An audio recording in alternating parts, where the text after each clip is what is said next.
Welcome to The Explainer. Let's just dive right in, shall we? Today, we are unpacking a literal bombshell of 20th century political philosophy, James Burnham's 1943 book, The Machiavellians, Defenders of Freedom. Now, keep in mind, this was published right in the middle of a global war, when the very future of liberty was hanging by a thread. And in that environment, Burnham made a claim that absolutely shocked readers back then, and honestly, it's still going to challenge us today. He argued that if we actually want to preserve our freedom, we need to look to the exact thinkers that most people associate with tyranny and manipulation. So right off the bat, we run into this massive paradox at the heart of the book. How on earth can a master of deception defend freedom? Think about it. When we hear the name Niccolo Machiavelli, we immediately picture ruthless manipulation, deception, backroom deals, and the cold, hard use of force, right? We literally call deceitful politicians Machiavellian. So how could Machiavelli and the modern thinkers who followed him possibly be championed as defenders of liberty? It sounds completely backwards. But Burnham argues that our standard way of looking at this whole thing is actually completely upside down. Burnham's radical answer to this paradox boils down to this. It is a defense of political truth against wishful thinking. He argues that understanding politics exactly as it actually functions and not how we just wish it to be is quite literally the only way to protect ourselves. His core thesis is that if we want to defend our freedom, we have to completely strip away all those comforting illusions we tell ourselves about how the world works. Wishful thinking blinds us, you know? The clinical truth, no matter how uncomfortable or dark it might seem, is the absolute only thing that actually arms us against tyranny. Section 1. Politics as Wishful Thinking. To really grasp where we go wrong, Burnham brilliantly uses Dante Alighieri's famous classic text, De Monarchia, as the ultimate example of this politics as wish trap. He points out that there's a massive gap between what a political text claims to be about and what it's actually trying to achieve in the real world. He calls this the formal versus real meaning. Formally, on the surface, Dante's text is packed with these beautiful, noble goals: universal peace, spiritual salvation, unlocking the ultimate potential of humanity. Sounds amazing, right? But Burnham's devastating critique pulls back the curtain to reveal the real meaning underneath. By looking at the historical data, he shows that the text was actually just a highly sophisticated disguise for ruthless political motives. Specifically, Dante just wanted to get revenge on his political enemies, the Guelphs, and consolidate power for his own faction. Burnham teaches us a hard lesson here. We must always, always read political texts and actors with suspicion. We just can't take their noble words at face value. Section 2. The Science of Power. So, if we can't trust the wishful thinkers, Burnham tells us we have to turn to the realists. And he praises Machiavelli because, in his eyes, Machiavelli was actually the very first true political scientist. See, before him, political thought was totally dominated by people trying to figure out how politics should work based on moral or religious ideals. Machiavelli completely flipped the script. He separated political analysis from moral philosophy entirely. He realized that politics operates according to its own distinct logic. He used historical facts and hard data to study the actual mechanical ways that power is obtained, maintained, and lost. He wasn't sitting around writing about how leaders ought to behave in some perfect utopia. He studied how they actually behave in the messy, real world. Section 3. The Modern Machiavellians. Now, Burnham introduces us to a rapid-fire breakdown of 4 modern thinkers who picked up Machiavelli's baton and continued this strictly empirical examination of power. First up is Gaetano Mosca and his theory of the ruling class. Mosca presented a really uncomfortable truth. The masses never actually rule themselves. Never. He observed that throughout all of history, in every single society, it doesn't matter how democratic they claim to be on paper, there is always a ruling minority at the very top of the pyramid that actually holds the reins. For Mosca, this isn't some moral failing or a bug in the system, it's just a universal, factual feature of how human beings organize themselves. Next up, we have Vilfredo Pareto, who brought us the theory of the circulation of elites. Pareto observed that these ruling elites, they aren't permanent. There is this constant, endless struggle for control behind the scenes.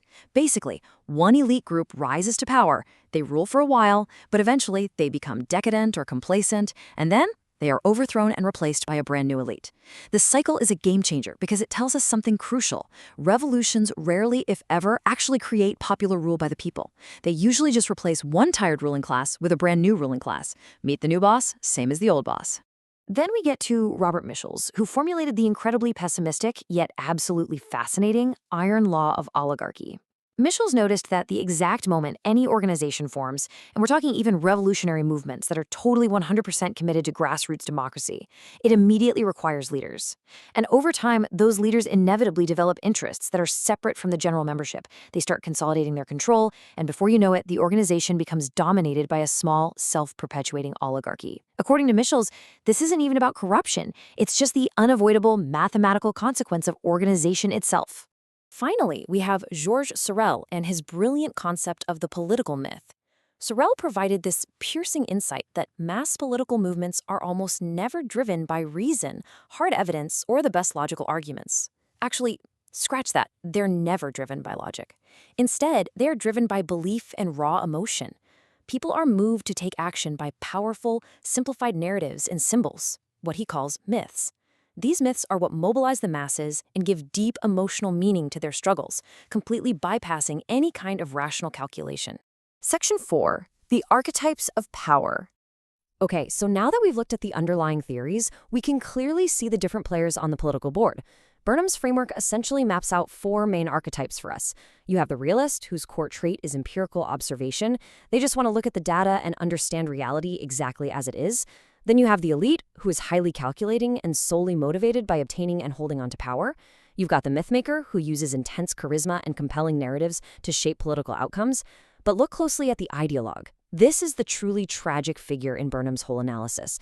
The ideologue is completely dogmatic. They are heavily motivated by utopian ideals, and their massive, glaring blind spot is the utter denial of facts.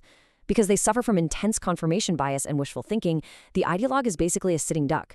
They are incredibly vulnerable and get easily manipulated by both the elite and the mythmaker.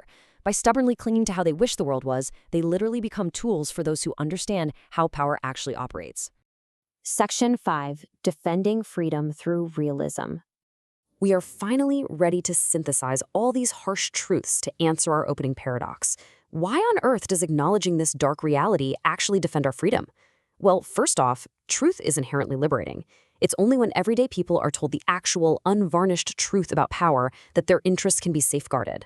The Machiavellians teach us to ruthlessly distrust the rhetoric of elites, because rulers are constantly seeking to confuse the public and hide their true motives behind those noble-sounding words we talked about earlier. Learning to see through their camouflage is our primary line of defense. Realism prevents tyranny precisely because it strips away our illusions. If you don't understand the mechanics of how power is actually functioning in the background, you are completely powerless to stop it.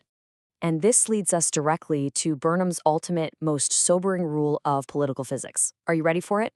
Only power restrains power. That's it. Freedom is never, ever preserved by good intentions, noble laws written on parchment, or wishful thinking alone.